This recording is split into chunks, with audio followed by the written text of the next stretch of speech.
The Texans do the unthinkable, make the playoffs. Some of y'all need to keep that same energy.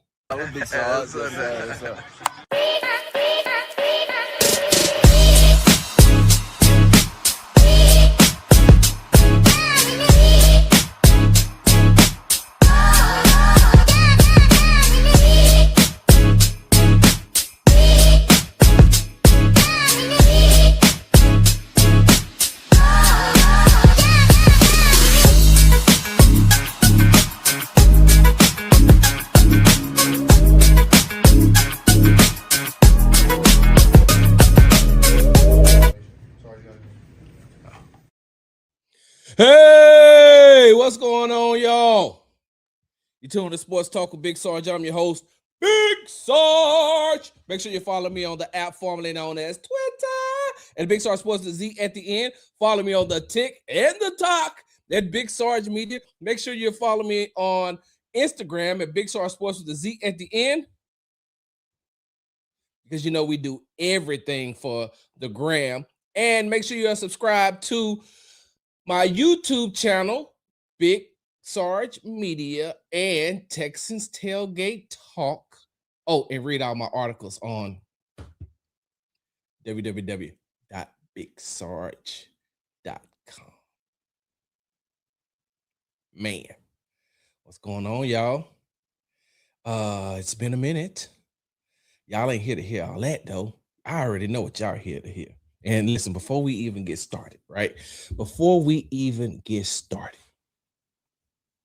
you see what the title is, right? Keep that same energy when it comes to the Texans talk, right? Keep that same energy because the Texans did the unthinkable and they made the playoffs after going 0-3. And the reason why I say keep that same energy, because there was a lot, let me fix this. There was a lot of media, local media personalities out there that didn't think that it was going to happen. There was a lot of fans that was jumping ship after the 0-3 start. There was a lot of people that wanted D'Amico fired. They wanted CJ Stroud benched. They wanted Nick Caserio fired after going 0-3. There was a lot of people out there that were talking down on the Houston Texans. You know who wasn't, though?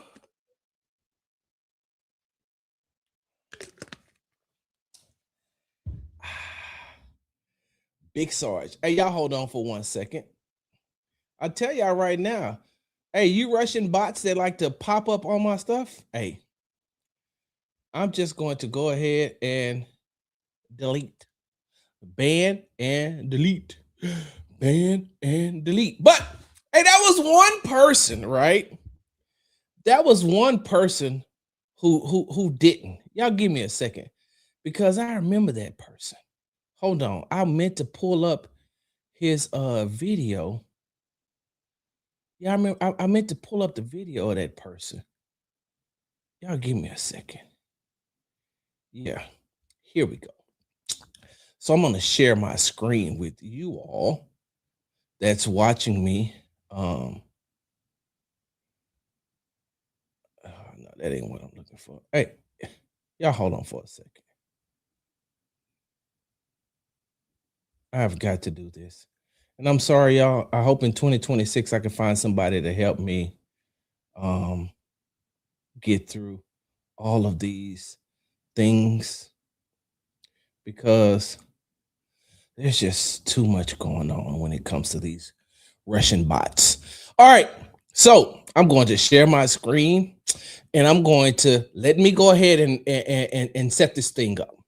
So 3 months ago, I was on the podcast with Chancellor Johnson, DJ BNMA, and Jonathan M. Alexander. This was right after the 0-3 start, and we were asked about the percentages of what percentage we give the Houston Texans to make the playoffs. Give me 1 second. Share. Let me go ahead and pull this up. Said though, I give them like in between a 50 and 55% chance of still winning the division and making the playoffs. Said though, I give them like in between a 50 and 55% chance of still winning the division and making the playoffs. Said though, I give them like in between a 50 and 55% chance of still winning the division and making the playoffs. Okay, y'all give me a second. All right. Let me get out of there right quick. So, yeah, give me a second. Vibes 6208. Why would you do that? Like, why? I don't even know who you are. Man, with such a cool, you know what? I'm gonna give you an opportunity. You know what? I'm gonna give you an opportunity. I'm gonna delete your comment, but I'm not gonna kick you out of here. Jesus, why would you do that? With such a cool screen name. Anyway, I digress. Y'all heard that. I played it 3 times. 3 times. God damn it. Wait, hold on. How far? Oh, yeah, I'm good. I'm taking my victory lap. I'm taking my victory lap because I said it. And I didn't just say it, as someone said on the show today. Sarge just throwing darts blindly in the dark, hoping that it hit the board. No, Negro, I did not. I told you why. I told you why I said that, and I gave you all reasons on that show why I still believe that the Houston Texans would make it to the playoffs. And God damn it if they didn't do it. Forgive me, Lord, for cussing. Put my hand on my heart. Didn't I tell y'all? I told you there was so many media members, local media members, radio personalities. Hey, look, y'all know me. Radio personalities, journalists, content creators, all y'all were ready to jump ship. All y'all were ready to fire D'Amico Ryans. All of you all wanted CJ Stroud bench. All of you all wanted, and I'm talking about certain ones when I say all. I'm putting them all together. Y'all wanted the Texans organization to just disband the whole organization, shut it down, and try to start all over. And I told you, hey, when it comes back around, when that thing come back around, just say Sarge told you so. Just like I told them on that show, 50 to 55% that they would still make the playoffs. And that was when they were 0-3.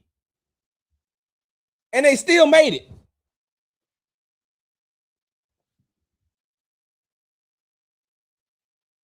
I'm gonna take my victory lap. I'm gonna chop this up. I'm gonna make sure that I get all the AI stuff out, and I'm gonna chop this thing up because I told you. I've had numerous conversations. I had numerous conversations in the Texans press conference, Texans media workroom. I had numerous conversations at the barbershop. I had numerous conversations at the outlets. I had numerous conversations at the Rockets games, and I kept telling you, "Hey, bro, if you're a real fan of the Texans, don't jump ship. Just because it looks bad now, it won't look that way by the end of the season." So, with that being said, don't backtrack. Keep that same damn energy. Don't backtrack. Stand 10 toes down. Because what have I always told y'all? Sarge stands 10 toes down in whatever he say. If I say it, I believe it. 10 toes down. 0-3. I stood 10 toes down and said they're going to make the playoffs. And guess what? If they win on Sunday and the Jags lose on Sunday, they win the division. Told you. I told you. You know what? After the game on Saturday at SoFi Stadium, one of the media members asked me, Sarge, because I'm going to tell you like this. It's one of the media members that travels that told me when I told him at the beginning of the season that Azeez Al-Shaair was a Pro Bowl linebacker. He told me that Azeez wasn't. I'm not going to say his name. I'm just going to tell you. He told me that Azeez Al-Shaair was not a Pro Bowl linebacker. If you've been living under a rock, or if you've been off social media, if that's, you're getting ready, if that's your New Year's thing, you're getting yourself geared up. In case you missed it, Azeez Al-Shaair got voted to the Pro Bowl. He was a Pro Bowl selection, not as an alternate. He got voted onto the roster.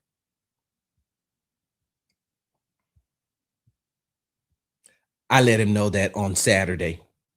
Hey, man. Hey, you remember when you had said that Azeez wasn't a Pro Bowl linebacker? Remember I told you he's a Pro Bowl linebacker? You said that he wasn't. And then and then that thing happened. And then because I seen on your social media, you even talked about it. So, yeah. So that was the first thing. And then when we got down to the visitors press conference room, we're sitting in there, and I said, somebody was asking me a question. I said, oh, no, I don't care nothing all about that. What I care about is I can't wait until Jonathan and DJ walks in here so I can tell them I told you so. And the other media member asked me, hey, Sarge, what you gonna do? What you gonna do with all your I told you so's? I said, I'm gonna use them when I go to heaven. Because when I go to heaven, there's gonna be some people up there. I'll be like, bro, you left this earth too early. Hey, but you remember in 2000, I told you that big t-shirts wasn't gonna last forever. It was just a phase that y'all was going through. Remember I told you that? I told you the big shirts, the big t-shirts, in the snap. I ain't gonna even lie. The snap era was amazing. Side note. Hey, hold on. The I ain't gonna lie. The snap era was amazing. It was. Anyway, I digress. I told you so. Now that I've gotten that off of my chest, once again, you tune in to Sports Talk with Big Sarge. I'm your host, Big Sarge. Make sure you follow me on the app formerly known as Twitter at Big Sarge Sports with Z at the end. Follow me on the Tick and the Talk at Big Sarge Media. Make sure you follow me on Instagram at Big Sarge Sports with the Z at the end. All right, so the Texans do the unthinkable and they make the playoffs. And that was hard to believe. I know that I'm going to cap me a tall T. The snap era was classic. Yes, it was. But, now that we've gotten all that other stuff out of the way, I can understand why some people did not think that the Houston Texans would make the playoffs after going 0-3 because of so many expectations that people had for the team coming in. But even if you look at that 0-3 start, one of the things that kept me so optimistic about the Houston Texans still being able to make the playoffs was the manner in which they were losing. They weren't getting blown out, even though they had a reshuffled offensive line, even though they had a first-time offensive play caller. CJ Stroud was in his second offensive system in 3 years. Like, you had rookies coming in that was going that had to adapt to playing in the NFL. Even after all of that, right? I still say I'm watching the manner in which they're losing these games. And if you look at week 1, they lost against the Rams on a Dare Ogunbowale fumble, right? He doesn't fumble that in the red zone. They might pull that game out and win. Week 2, if Henry To'oTo'o doesn't come in all gas, no brakes, and breaks down and stops and gets in front of Baker Mayfield instead of overrunning him, the Texans maybe stop him from scrambling and them getting that field goal at the end to win the game. Week 3, if Nico Collins doesn't do the most uncharacteristic thing that he's ever done in his NFL career, and that's fumble for the second time in 5 years. If he doesn't fumble, then guess what happens? If he doesn't fumble, Guess what happens? The Texans could have started the year 3-0 instead of 0-3. At best 2-1. And so you're watching these games, and even after week 3, something that Aziz Al-Shaair said in the locker room was, I asked him the question about the cliche of taking it week to week, playing game by game, taking it one game at a time. And he said that's not cliche. That's what they do. He said, and that's why they keep the score. And he said they keep the score for the results. Titus Howard said the exact same thing. He said all we got to do is take it one game at a time, and if we take it one game at a time, we'll see the results. And that's what they did. Like the Houston Texans aren't just like they didn't just put that on 3 start behind them. They pushed it to the back. Now, I will say this. I don't care. I will go on record by saying it. And whoever wants to clip it up, clip it up. It doesn't matter to me. Because we talked about this and I told you all this. I told you all this after week 3 and after they released CJ Gardner Johnson. A lot of the blown defensive assignments was because CJ Gardner Johnson was doing his own thing instead of playing within the system. And so in those first 3 games, sometimes you'll look and you say, hey, something ain't right about this defense. The system, the system is designed for this to happen. But if there's one thing out of whack or out of line, out of the system, then you start to see it. There could be a breakdown here or a breakdown there because these players have been playing together for so long and they know each other so well. They know exactly what each other is supposed to be doing.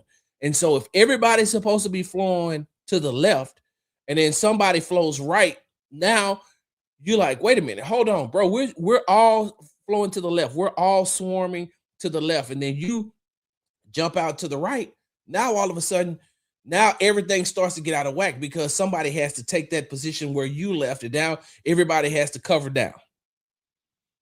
Notice how after CJ Gardner Johnson was gone, how things started to click. How things started to click. The Houston Texans are currently what, 11-5? 11-5, right? In their last, I'm right? 11-5. 16, yeah, because they can go 12. In their last, what, 12 games? I'm trying to think. Yes. Over their last 13 games. Okay, I just had to make sure that I had that right. Over their last 13 games, the Houston Texans are 11-2. People are talking so much about the Jacksonville Jaguars, and rightfully so. Jacksonville has turned their season around as well. And what I mean by turning around, you didn't know what you were going to get in there, and with their coach Liam Cohen, who he was the offensive coordinator for the Tampa Bay Buccaneers, if I'm not mistaken, but he had to get adjusted to being over there. But like they're playing good. A lot of people are talking about the way that the Denver Broncos are playing, a team that the Houston Texans, I feel, this is just my opinion. This is Sarge's opinion. I feel that they would have beaten the I feel like that the Texans would have beaten the Denver Broncos if CJ doesn't go out with the concussion. And so, they're talking about the way Jacksonville is playing. They're talking about the way that the Patriots are playing. They're talking about the way that the Broncos are playing. But the Houston Texans have been like the hottest team over the last 2 months. They are 11-2 in their last 13 games, and they're currently on an 8-game winning streak. They could potentially end this season on a 9-game winning streak, which would be exactly what the Houston Texans did back in 2018. The 2018 Houston Texans team was the last team to go to start the season 0-3 and make the playoffs. That's including a 9-game winning streak within the season. So the Houston Texans have gotten it together for the most part. I know that we know that they are the number one team as far as the number one defense in the NFL. We know the offense has to take a little step up, but we'll get there. So the Texans won 20-16 over the Los Angeles Chargers this past Saturday. And one of the reasons why I waited to do this show, because I needed everybody else to get what they needed to get out. I needed everybody else to get what they were going to say about the Texans out. I needed them to get all of the criticism and things like that out. Get it out. Go ahead, get it out. I didn't listen to it. I just said I'm going to wait because I feel like on Sports Talk with Big Sarge, you get an honest opinion, an honest take from someone who's actually around the team on a consistent basis, someone who travels with the team, someone who is at practice every day. I feel the exact same way when it comes to the Houston Rockets. I am there daily. So if you follow me, you're not just getting my opinion, you're getting the things that I'm seeing. You're getting a lot of the facts. You're getting a lot of the stuff that I get out of the locker room from talking to the players. You're getting all of that. And so I waited till everybody got what they needed to say out. And so now let me tell you about what I saw from the game. So the final score was 20-16, right? And which is the way that the game started out. Of course, you're looking and you're saying to yourself, hey man, the Houston Texans should blow the Chargers out, especially with on their first offensive series, they go 75, have a 75-yard pass to rookie wide receiver Jaden Higgins, and then they backdoor that on the second offensive series and throw a 43-yard bomb to rookie wide receiver Jalen Noel. So now they're up 14-0, and I knew that the Texans, even with a 14-point lead, was not going to blow the Los Angeles Chargers out. And the reason why is because the Chargers also have a top 5 defense. What the Texans were able to do was to catch them out of what they like to do or what they want to do in those first 2 series, and CJ took advantage of it, and they went up 14-0. But I knew that they were going to adjust and things were going to change, and they weren't going to give up those explosives like they did in the first 2 offensive series. And so when you look at the score, right? When you look at the score, the Houston Texans are the number one in scoring defense, meaning that they hold opponents to 16 points per game. They're number one. They hold their opponents to 16 points a game.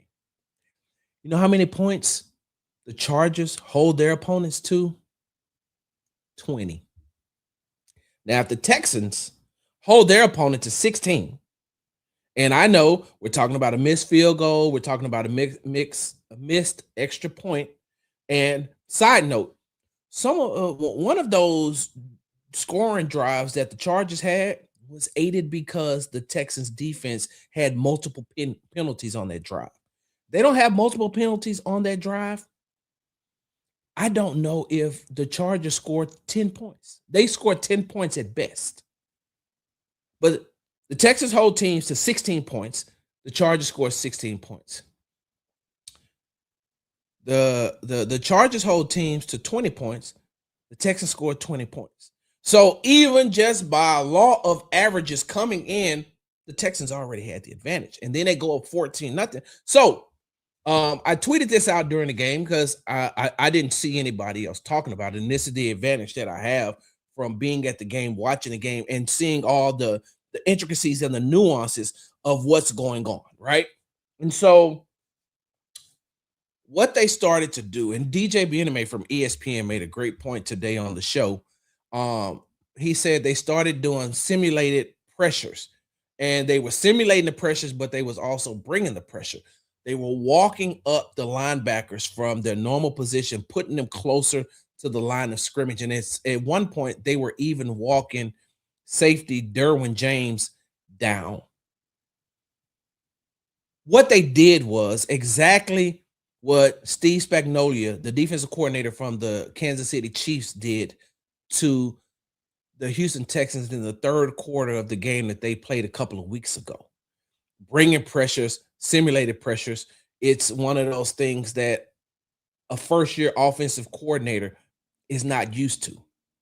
And rightfully so. That's what you're supposed to do to a newbie. That's what you're supposed to do to a neophyte that is calling his plays for the first time. You throw all these different wrinkles at him to see how he's going to adjust. And as a first year offensive play caller, you're like, wait a minute, whoa, whoa, whoa, whoa, whoa. These defensive looks, like I've seen them before when I was a position coach, but I've seen them before when I had to call the plays. And so when what they did was, what the Chargers did was started throwing different looks at Nick Caley, and it took him a while to get adjusted to doing those type of things. That's why I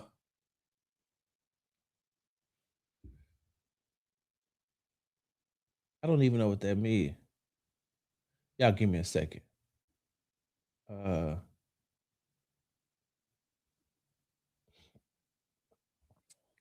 Bye. Told you I will delete you. But that's exactly what they did. They came down and they brought more people into the box. And what I would like to see, and I'm hoping that now that Nick Caley has been able to see something like that for the last two times, yeah, I banned him already. What Nick Caley seeing that for the last for two times now, knowing that other teams are going to try to follow that same suit when they get into the playoffs, I would like to see more screen passes to Jawar Jordan and Woody Marks. If they can get more screen passes to Jawar Jordan and Woody Marks, I think that slows down some of what these defenses are going to try to do.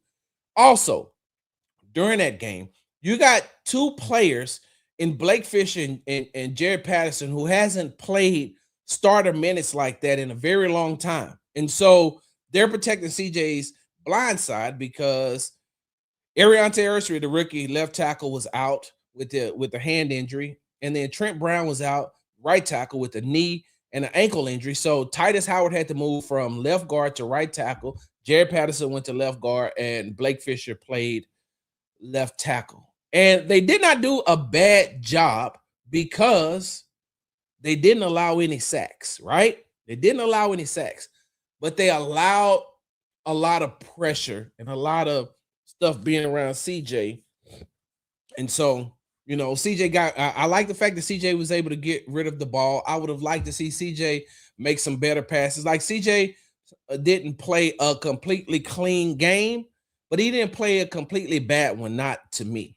And even with the two interceptions, there's some things that we could discuss about that later on my New Year's Eve show that we'll discuss.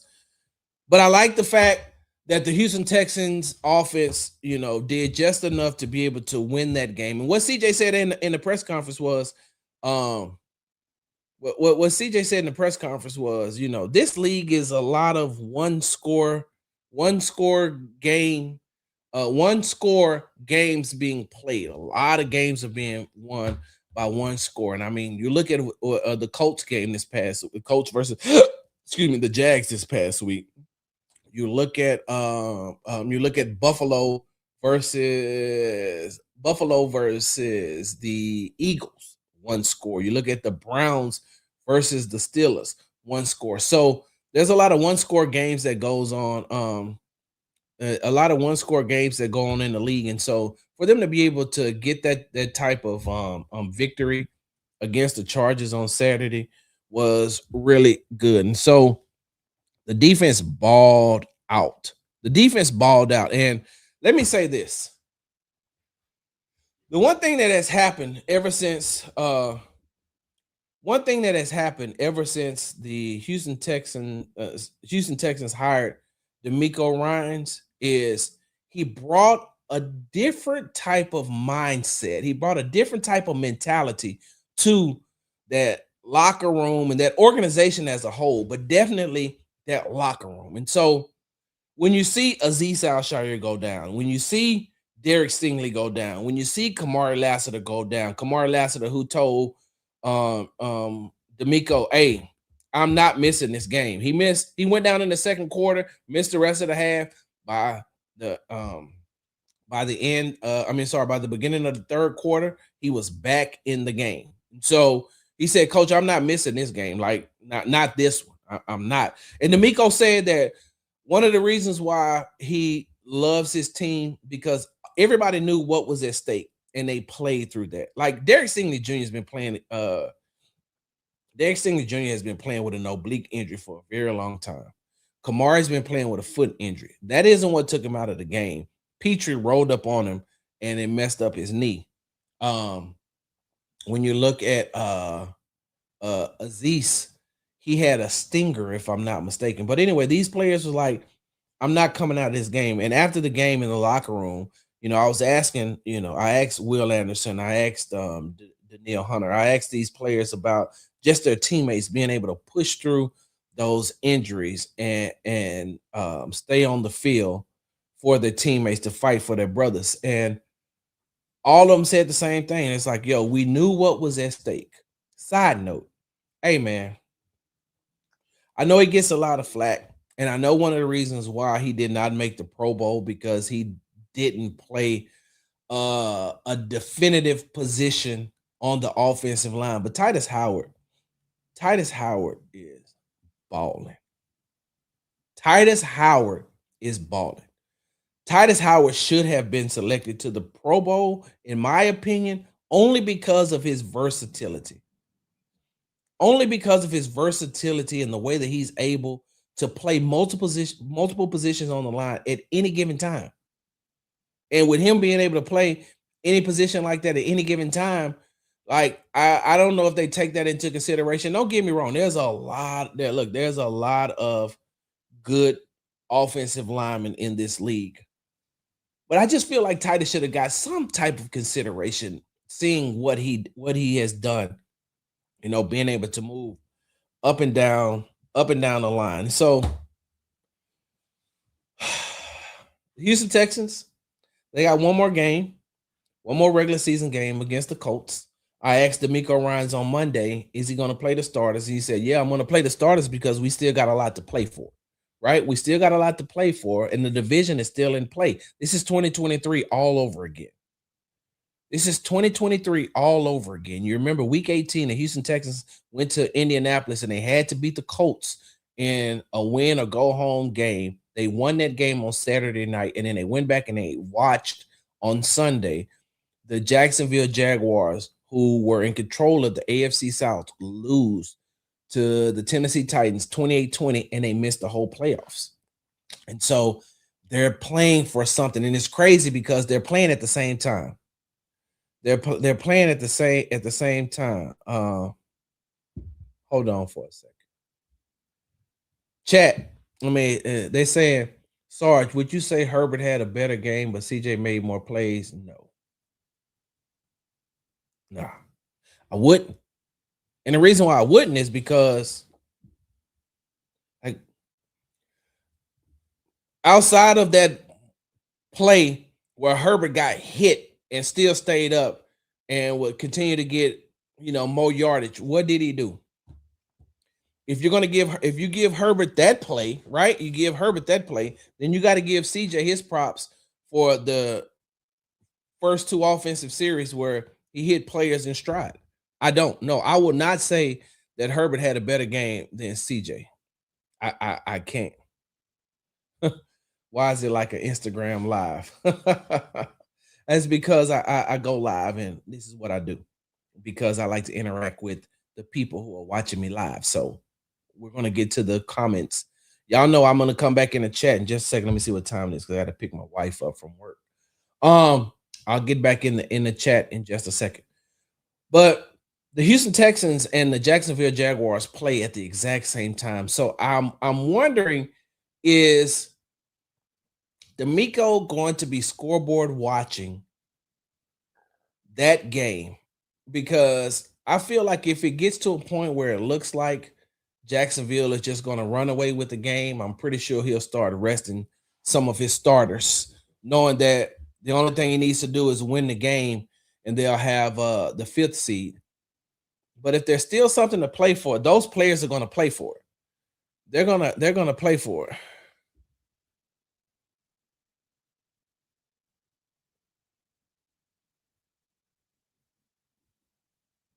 Hey, heavy pockets.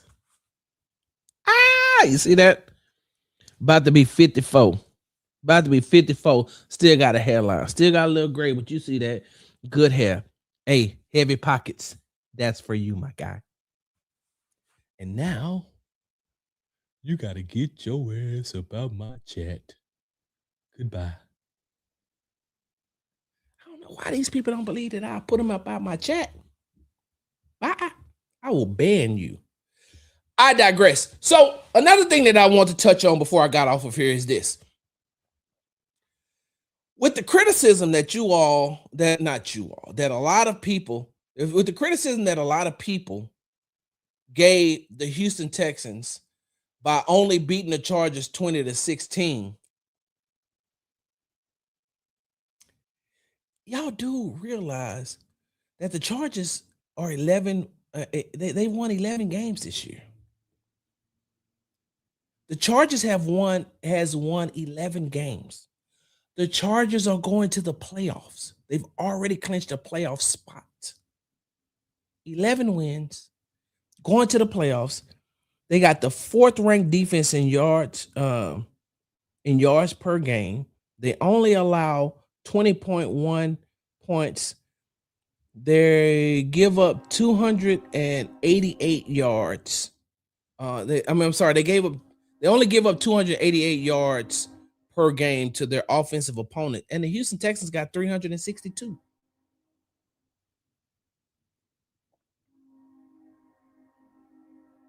This is a team, like the Chargers aren't just a team that you're going to come in and steamroll. It's not somebody just going to come in and roll over.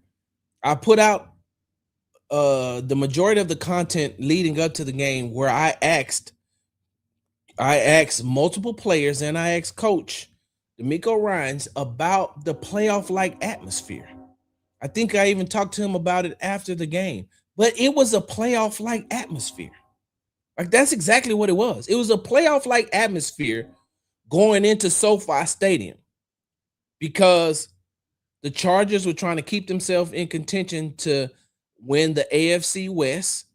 The Texans needed the win in order to clinch a playoff spot and stay within striking distance of winning the AFC South. Like, how am I the only one that see that?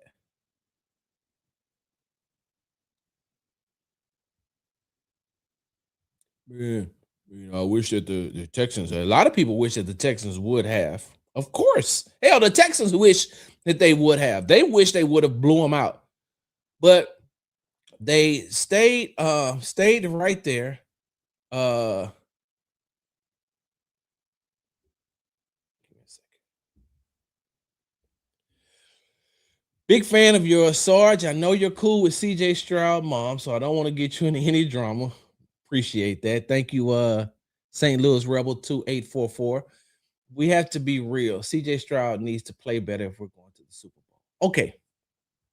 I put this up for a reason, right? And we'll get back to talking about the Chargers and them being a good team. But I put this up for a reason. So St. Louis Rebel 2844. I had to make this point. I had to make this point in the barbershop on Tuesday. Wait, what's today? Today Tuesday? Monday. Right? I had to make this point. And I'm gonna leave this up here for a second. So I just have a question, right? If we're comparing CJ to players like Patrick Mahomes, who has been in the system for how long? Josh Allen, how long has he been in that system? Who else we're talking about? Brock Purdy, how long has he been in that system? Hell, you talk about Jordan Love, how long has he been in that system? I'm trying to think of some other quarterbacks, some other young quarterbacks who are playing well. I guess you can kind of throw. Nah, you can't. I'm trying to think of some other players. Dak Prescott, for as well as he's playing. Appreciate that, Yankees for life, but I get what you're saying. But we're also talking about a quarterback who is in his second offensive system. Uh, within his second offensive system within 3 years. This is his third year in the NFL. And so if you're going to judge him based off of that, I get it. I understand. If we're going to judge him based off of other quarterback play throughout the league, then I get it. But how much time do you give him, or what chances do you give him in order to get acclimated to playing in Nick Caley's system? There's Nick Caley and Bobby Slowick run two totally different systems. And CJ, in what, 16 games, has only played 13 games in that system. Remember, he missed three. Well, I'm sorry, he only played, I said 13, 12 and a half. Well, 12 and a quarter, because he missed 3/4 of the Broncos game when he got concussed. And then he missed the next 3 games. And so now he had to come back and he had to get reacclimated to being in that system. Early on, he's playing with the only person that he's familiar with on that offensive line is Titus Howard. And so to me, there's still a lot of factors that go into him, learning this system. So I'm gonna say that first. So yes, you got to factor in, if you're gonna factor in something, factor in that. Also, factor in there's no Joe Mixon. And so you're playing with the running back who has had two major injuries coming back in Nick Chubb. You're playing with a third down back, but a special team specialist in Dare Ugabawale. You're playing with a rookie running back in Woody Marks. And you're playing with a second year running back in Jawar Jordan, who just started getting carries like 2-3 games ago. You factor in, you have Nico Collins, but then on the other side, you have Christian Kirk, you got Jaden Higgins, who's a rookie, you got Jalen Noel, who's a rookie. So there's a lot of things that go into there's a lot of things that go into the way that CJ has played this year. Do I feel like CJ could have played better? Do I feel like CJ could have made better throws? Do I feel like CJ in some of these games, he'll even tell you. CJ will even tell you. So go back and listen to CJ's comments after the Raiders game. And after the Raiders game, he'll tell you how he should have played better. He'll tell you, hey, I missed some throws. I should have played better. Like if you go back and you listen to CJ throughout the season, he'll tell you, this ain't a typical CJ Stroud season for me. He's not going to make any excuses on why he's not playing at that 2023 elite level in which he was playing in, right? And so with that being said, he can play better, but there's other things to factor in on why he hasn't. If this was the third year in Bobby Slowick's system, I'd be like, okay. And he was playing the way he's playing, I'd be like, okay, CJ, you got to do better. This is your third year in the system. You got to do better. But no Joe Mixon. And I mean, if we keeping it a buck, like, all right, y'all give me a second. Hold on. And I appreciate the question. I mean, I appreciate the comment. Ain't no Tank Dell either. So imagine, I tweeted this out earlier this week. Imagine what Joe Mixon and Tank Dell would do in this offense. Imagine what Jaden Higgins is going to be like if Nick Caley is still calling plays by his third year. Hell, if I'm not mistaken, he has 502 yards receiving and 5 touchdowns. And sometimes he didn't even get a lot of playing time. Imagine what's going to happen when they get a steady offensive line. So I'm not saying that to say, um, I'm not saying that to say that CJ can't play better, but I'm just saying I think that there's other factors. Y'all hold on for a second, because this is what we do right here on Sports Talk with Big Sarge. I'm gonna bring Mellow Mike's comment into the I think that's White Mike too. I'm sorry, Sarge, but we see guys change offices in the span of a season. Cone, who is Cone? Wait, Cone did it twice in Tampa and Jacksonville. Ben Johnson did it in Chicago. We have hired first timers on this buddy system. All right. I'm glad you said that, Mellow Mike, because you said Cohen did it twice, and you're talking about Liam Cohen, who is the head coach of the Jacksonville Jaguars right now, right? Hey, Mike. Hey, tell me how Baker is doing when everything started to equal itself out. These dudes fighting for their life. They 79, Mike. Sure, Baker was playing at an MVP level the first 3 games of the season. And then people said, oh, you ain't got Liam over there. Watch what we're about to do to you. Baker Mayfield went from here to here. Here to here, right? That's the first thing. What is Trevor Lawrence doing with Liam Cohen once he got acclimated to that system? Okay, right? Another thing. You talk about Ben Johnson in Chicago. Somebody, if you can, chat, find this for me. Whose strength of schedule was harder? Texans or the Bears? So I get what you're trying to say, Mike. I get what you're trying to say, but you also are not taking into the fact that there's a lot of things that are playing into this. And hold on, let me put whoever this is up here. Hold on. No, James dash PY6KF. I don't even know what the fuck that means. You're right, bro. Just a bunch of excuses from Sarge. James, then you tell me where I'm wrong. Tell me where I'm wrong. Prove it. Prove it.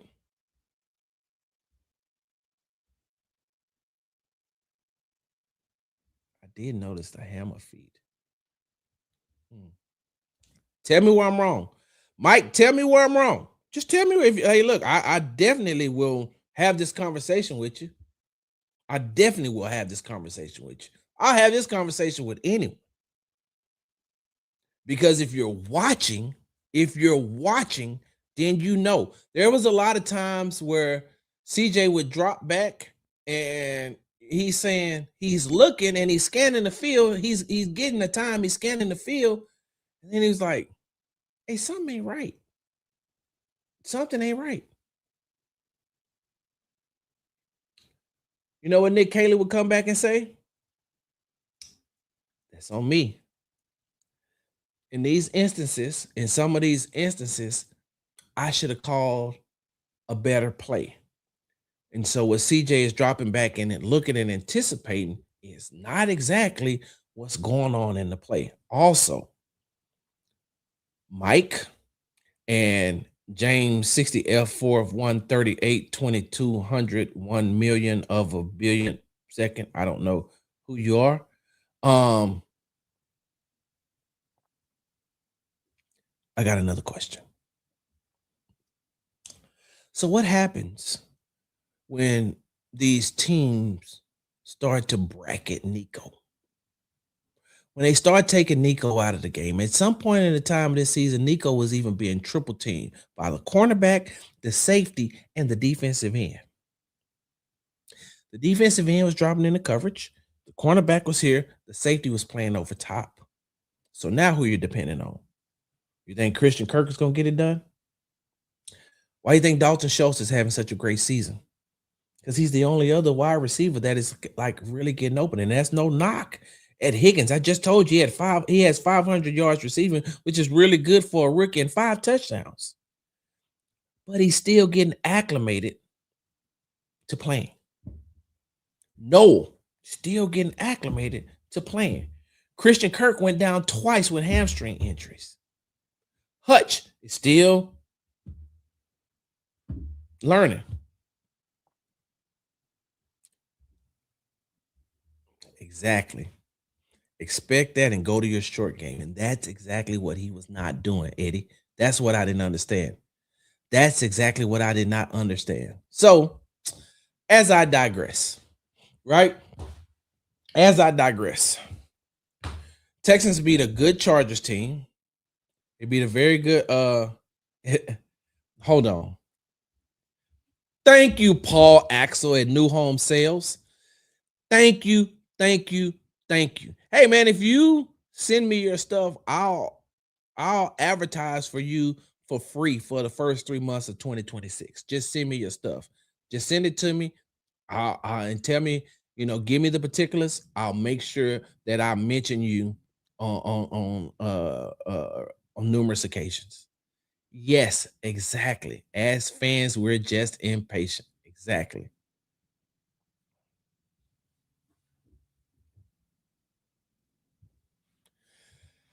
Okay, y'all. I normally don't like to do this, right? I normally don't like to do this, but let me pause the show for a second and have this one-on-one with White Mike. Hey, Mike, I got a question for you. You said CJ had Mixon and Tank through 10 games last year. He still struggled. Mike, they won 10 games. They won the AFC South, and they made it to the divisional round of the playoffs. What were you expecting from him? Multiple players missing time. How many games, Mike? How many games did Tank, Diggs, and Nico play together? Don't worry, I'll wait. Go ahead. Just answer. How many games did they play together? Total games that they played together.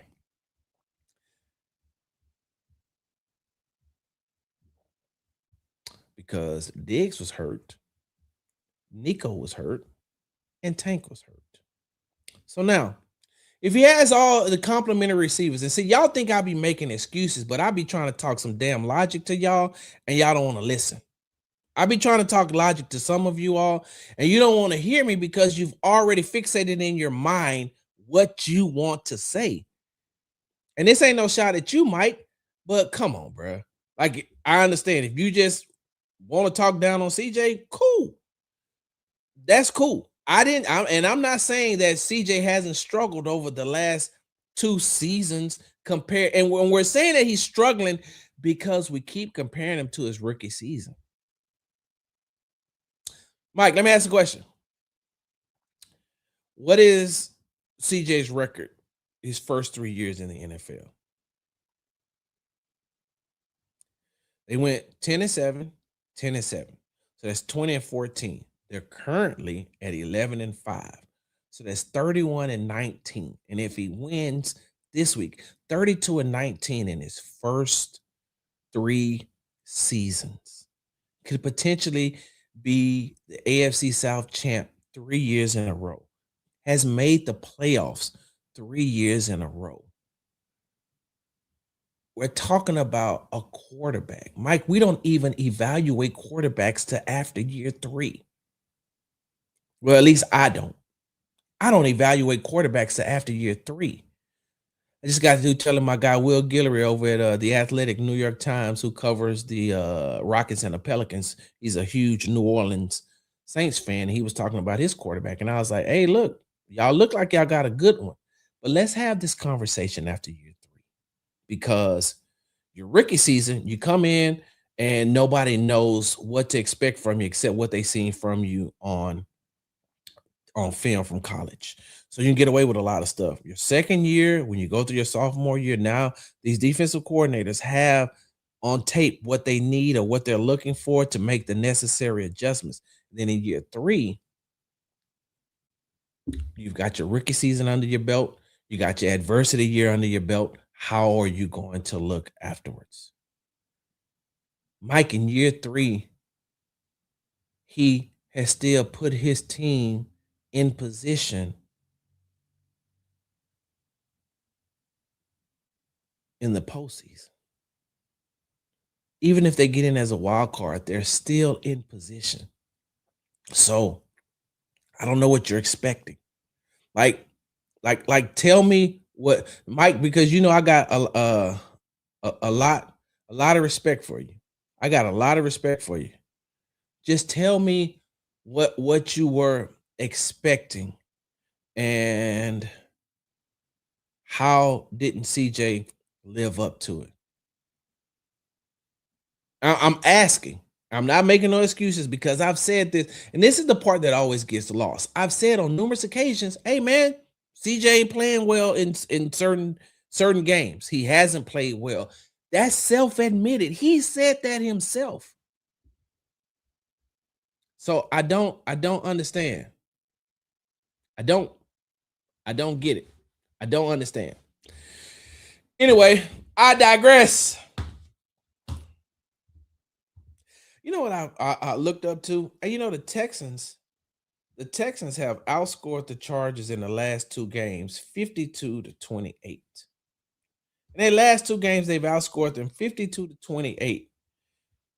Herbert, 478 yards passing, 2 touchdowns, 5 interceptions. It's taken 9 sacks. 478 yards passing, 2 touchdowns, 5 interceptions, and 9 sacks.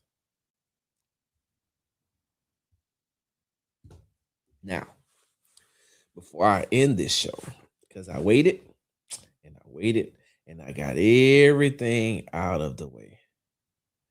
I got everything out of the way, so I could talk about this. I've been watching football consciously since 1975. I've seen some of the best defenses throughout that time span. That's 50 years worth of watching football.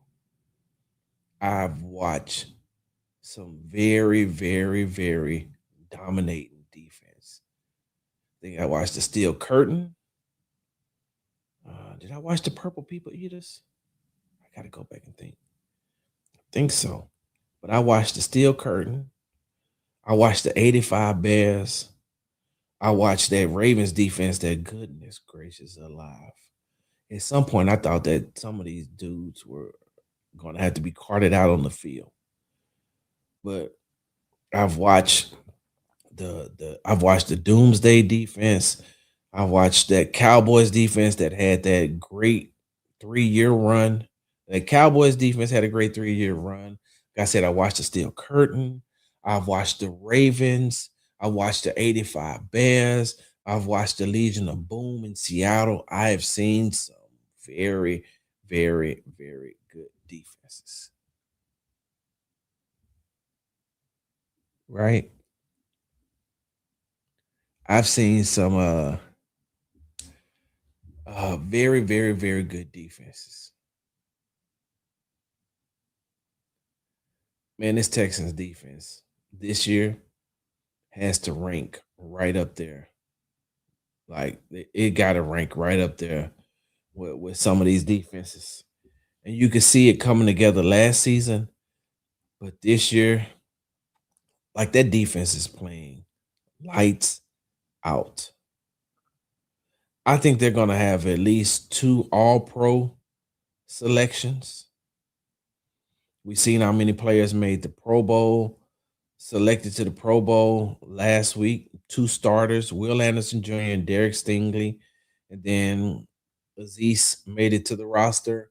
And then you got alternates from the defensive side of Pro Bowl alternates from the defensive side of the ball, and Kamari Lassiter, Kalen Bullock, Jalen Petrie. And this is even with them not having adequate backups. Like, if Jalen Reed doesn't get hurt, the rookie safety out of Penn State, then you see Petrie being able to roam free. They missed him for 3 games with a concussion. If they had rookie cornerback Jalen Smith out of USC, who is out for the season. If they had him being able to back up Kamari or Stingley, you see a totally different defense again. Like losing Reed and losing Smith kind of was a big thing. And I put it like this: some of y'all ain't gonna believe this, but I'll say it myself. Right? I'll say it. I'll say it.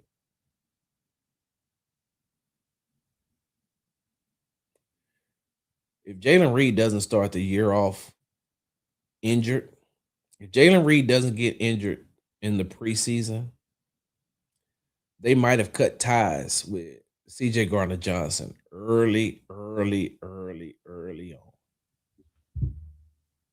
They may have cut ties with him a long time ago. Right? I know he didn't last long. They would have let him go earlier. Like if we keeping it a buck, and I think that I told you all, especially a Greenbrier. Was it Greenbrier? Maybe I gotta go back and think how to look. But I know I told you all through training camp. Hey, Jalen Reed is balling, and he was like, if we keeping it a buck, he was out playing CJ Gardner Johnson. CJ Gardner Johnson would have gotten the start probably because he was a rookie, because Reed was a rookie. CJ Gardner Johnson would have got a start because Reed was a rookie and he was a veteran, but he was out playing. But getting back to this defense, like they got 4 players on that defense that has 4 interceptions. 4 players on the defense side of the ball that have 4 interceptions, right? They also, excuse me for a second. Think what Daniil has 14 sacks. Will got 12 sacks. They're the best edge rushing duo when causing pressure on opposing teams' quarterbacks in the league. Will got 48 quarterback pressures, and Daniil has 67. They got 105 quarterback pressures. So you know what that means? That means that the quarterback, when he drops back, and if you look at what they've done to a lot of these opposing teams' quarterbacks, when they drop back, you ain't got time to go to your second and third progression because these dudes are coming at you. And then with the way that they rotate in and out these defensive tackles, they're constantly coming at you. And so when I say I've seen some very good defenses, I have seen some very good defense. And I got to rank that Houston Texans defense right up there with a lot of those that I seen. Especially just, when I say rank them, I'm not going to rank them with some of those defenses that did it on a consistent basis because I haven't seen them do it on a consistent basis yet. But when you look, right, they got 2 edge rushers in Will Anderson Jr. and Daniil Hunter that are probably the best in the game. Those 2 combined are the best. And then if you can get past those 2, right? If you get past those 2, then guess what? Now you're trying to get past.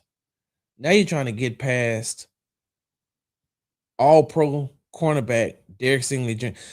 They targeted Derek one time for no yard, no reception. They targeted him one time against the Chargers. Herbert went at him one time. You got all pro Derek Stingley Jr. On the other side, it don't get no better because you got Derek Stingley Jr. clone, but he is his own person in Kamari Lassiter. Then you got a ball hawking safety in Kalen Bullock. And then you got an all-pro linebacker in Azeez Al-Shaair. And you got Henry To'oTo'o, who is playing a whole lot better this season. Like, that defense is a complete unit. And they are number one for a reason. They are number one for a reason. And that's why I waited till last to talk about them because, sure, let's talk about the defense, Captain Obvious. But you got to give them their props. You have to give them their props. And what we were talking about earlier, when it comes to CJ. When that offense struggles, it's the defense that has kept him in the game over and over and over again. Something that CJ has said, something that Nick Caley has said, something that D'Amico has said. That defense has kept them in games this season a lot. They go out there and they just do their job. One of their mottos is find a way, right? Sheldon Rankins told me that after the game on Saturday. He said one of our mottos in the defensive line room is just find a way. Just find a way. No matter what happens, just find a way to make a play. Just find a way. All right, y'all. I got to get up out of here. Hey, TikTok family, I appreciate y'all, man. We're going to chop it up a little bit later on. Woo. All right. Okay. Let me see.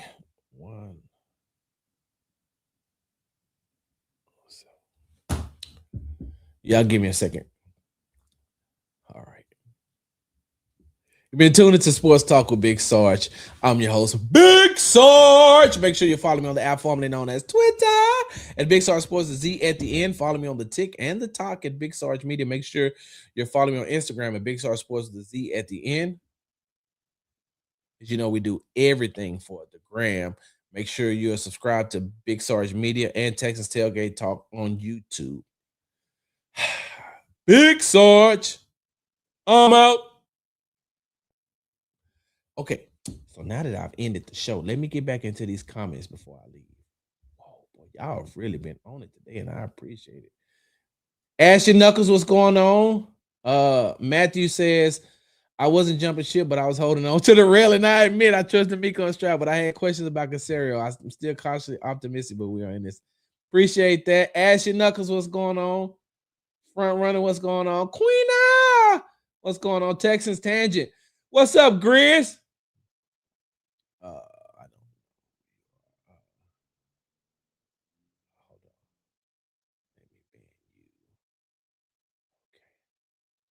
Let me ban you. TJ Radu, what's going on? White Mike, Alexis, what's going on? Let me see. I appreciate that, Alexis. This is why you're the only media member I listen to and trust. I appreciate that. Danielle Barris Sports Highlight. What's going on? Eddie. What's going on, EJ? Rich boy. What's going on? He said that snap. Hey, look, I was talking about this earlier. That snap era was classic. You ain't lying about that. Marcus, what's going on? Let's see what Texas Tech has. I think the difference is most predict the season results on previous statistics. Wow. So I'm just judging what the locker room is doing and what I'm seeing. Yep, exactly. Hey, congratulations, my guy. Hey, you can get buddy passes though. Hey, Marcus, just let me. Hey, Marcus, blink twice if you can give me a buddy pass. Just go.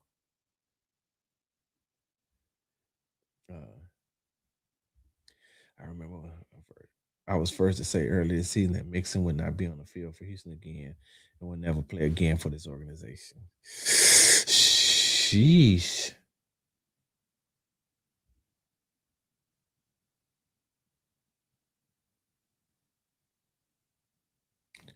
You're a very, very astute and observant person, Alexis. Stop it. You just want attention. You just want attention.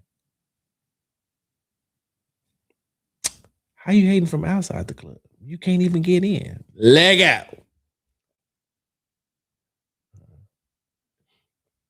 Let's see what else we got over here. Who we got over here? Big DQ in the life of Kobe. What's going on? Doc Payton, what's up? Let's see what Brandon. Refs have been good at walking opposing offense down the field against us this year, even when they've been doing nothing, like in the Titans game. Yep. Mike says they isolated the corner vertically on one, occupying the safety underneath on both touchdowns. On another note, Jalen Knowles straight barbecue that secondary. Yeah. Hey, look, let me tell y'all something.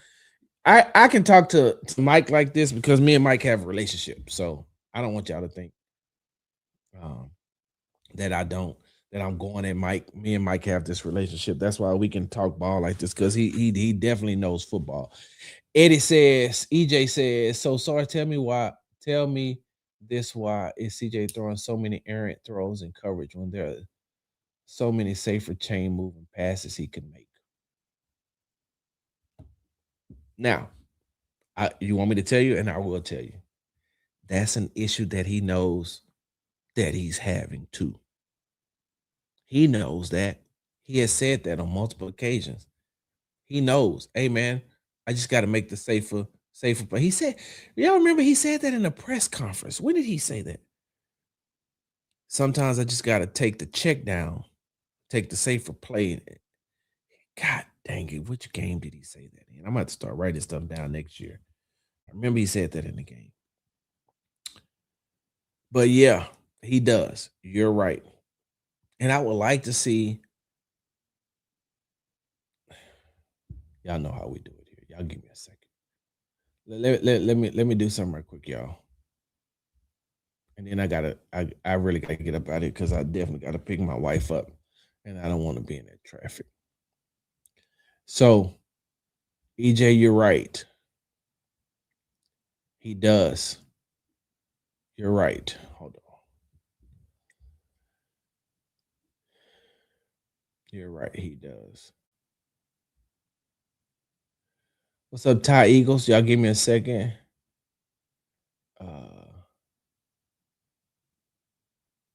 Hey, this is a great point. Thanks, Doc. That's a great point. Rich Eisen acknowledged everyone criticizing him when he steps out of his lane. I seen that too. Fisher did great for his expectations. Yep. Do anyone know the Colts are playing their rookie quarterback this weekend? Because they just want to see what he got. Let me see. Did I miss anybody? Yeah, I think so too. I think so too. Let me get down to some of these comments.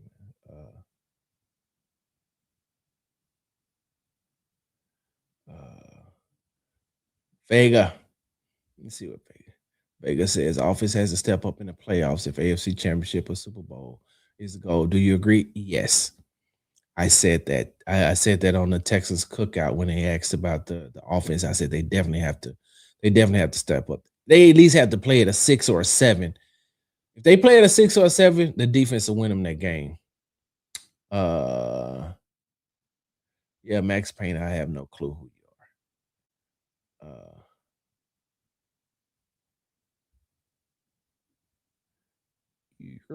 Good day. Come up in my I don't even know what that is. Alexis. What is up with Harris? He's worse than Henry.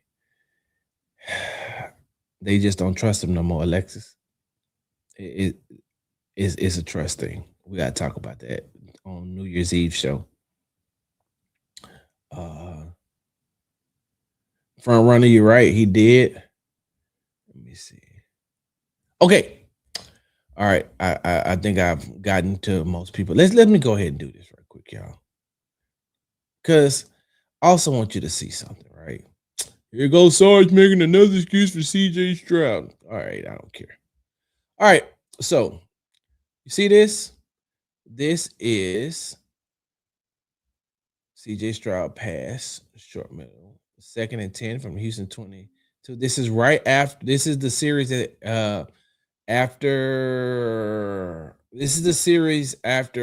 the interception by Aziz Al-Shaair, right? CJ threw the interception to Molden. And this is what I say for those of you all who follow me. You remember when I said yesterday, I see what CJ was looking at, but you got to tip your hat to Molden. He also made a great play and a great read. All right, so this is what I want y'all to do, right? So, all right. So you see, right? I want you to watch something. Okay. See this? CJ's looking here first, all the while knowing that he probably wants to throw back here. See what just happened? Here's Christian Kirk right here. Here's Christian Kirk. I want y'all to watch what's happening.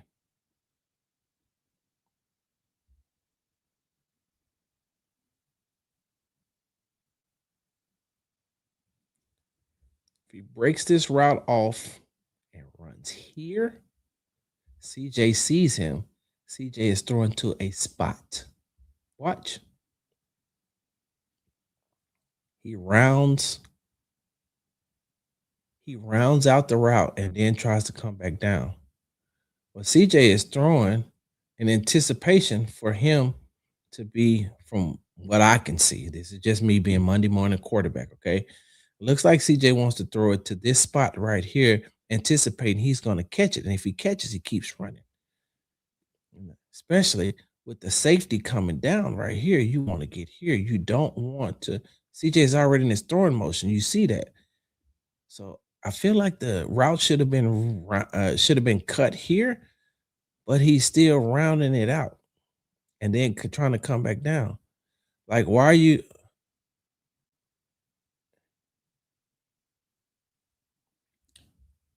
Let's look at it from a different. See what CJ sees. This is from CJ's point of view. Okay. Let's look at it from the back view. That ain't showing me nothing.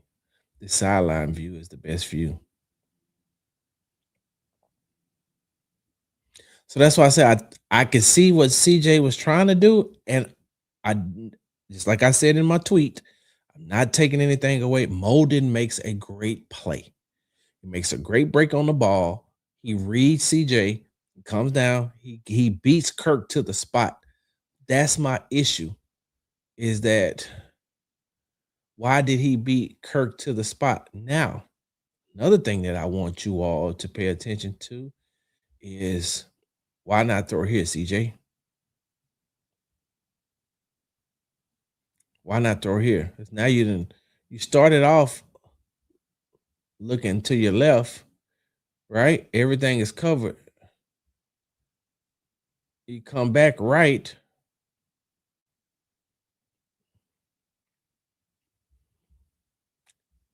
Most people would have liked to seen the ball thrown in the flats here. Let me see if I can see it from here. Maybe I can see it from here. Probably can't. Let's see it from the TV view. Done over the next two snaps. And another throw from Stroud. Right here. But I get what he's trying to do. He's trying to get the ball down the field. So try to get him more yardage to get him in the field goal range. But at this point, Kirk is not doing what he needs to do. CJ and already made the decision. Molden is reading his eyes, and there we go. That is some of the things that happens, right? That's some of the things that's happening, right? What's up, Lou? Hey, tell your son I said what's going on.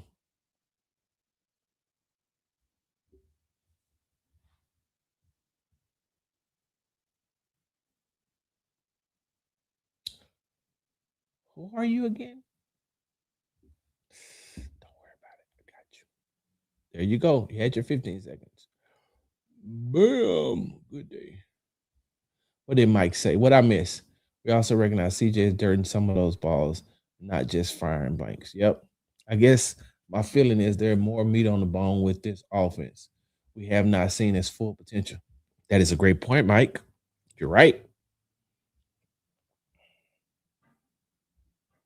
We've got to address the O line. They're not consistent enough for me, even though they had a decent game. That is true too. How you got two YouTube lives going? Let's see what Mike says. CJ throws that are very 23 CJ. He also has some bad misses where we as fans know he can make. Yep. I think fans just want more consistency because we know you're right. You're right. Ah, oh wow. Yeah, where did I guess I'm doing something right. I guess I'm doing something right now that these bots are jumping in my live. Let me see if I can find let me see if I can share uh one more thing with you. Uh because this is the one thing that I did like. Hey, Woody Marks is doing the damn thing at the end of the game. Like when he's in the game, he's doing the damn thing. Both of the running backs are. But so this is the fourth quarter, 3:28 left, right? 3:28, second and 10 from the Houston Texans, 26. Why did I do that? Get it together, Sarge. Get it together. Let me share my screen with y'all one more time. Oh,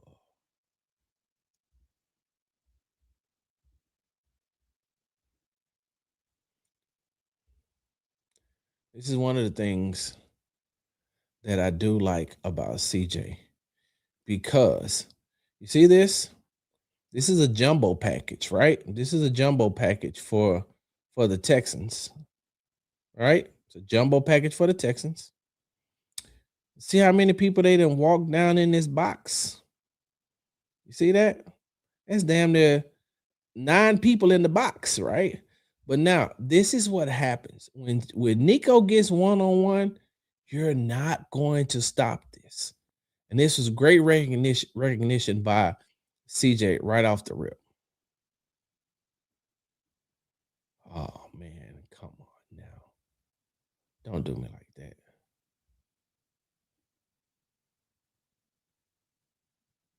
Bam. See that?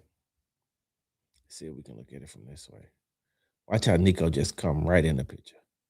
Play action, good play call. See if I can do it from the sideline again. You're definitely not gonna beat him doing this. They only had 2 players in the route.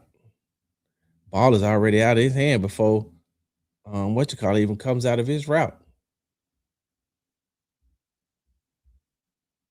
Let me see if there was one more play that I wanted to show you all. Give me a second. Where is it at?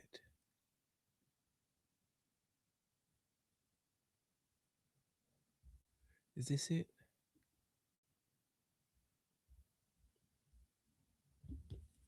This may be it.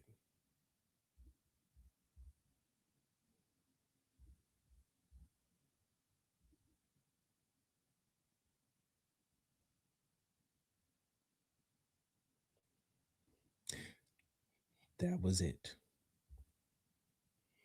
This is what I did not like. We'll go from that spot again. CJ did everything right. He moved. Why doesn't he get the ball up higher? That's what I didn't understand. I didn't understand. That was the right play. When he steps up, everybody else is covered. Kirk, you get that ball to Kirk, you get it up, get it out, he gets further. And so I get it. That's some of the frustration. That's some of the frustration. Hold on. I gotta get out of here. What time is it? Oh yeah, I gotta go. Oh, wait, hold on. Where is it at? Can't nobody. Yes, this is what I wanted to see. I gotta show y'all this. Oh my god, this is one of the best. This is one of the best defensive plays I've seen in a very long time. So here's Will, here's the Nico Autry, here's Sheldon Rankins, and here is Danielle Hunter. I want y'all to watch what Danico Autry does. Watch this. Watch this. Watch the center. Bah! Bah! Give me that. I just like good defensive plays, y'all. Hey, let's see what the center saw.